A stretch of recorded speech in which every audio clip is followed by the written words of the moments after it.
អូជីវិតđờiជីវិតអាយុខ្ញុំកាន់តែច្រើនដែរហើយតែខ្ញុំមើលមិនឃើញកោះត្រើយសោះ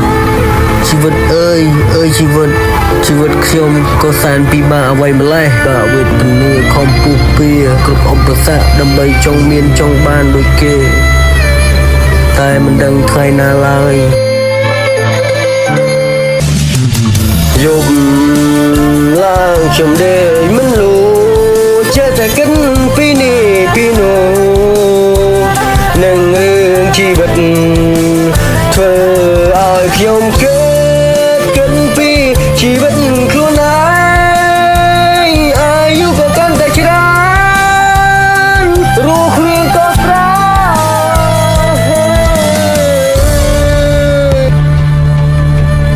អាយុ26ហើយតែគ្មានសិលអីសោះហត់ក៏ហត់លឿនក៏ហត់តែមិនអីព្រោះតែខ្ញុំក្រ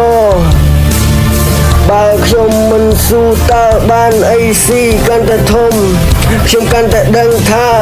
ជីវិតពិតវាមិនស៊ូលិគិតទេត្រូវប្រើឲ្យអស់នឹងហើមចុងក្រោយ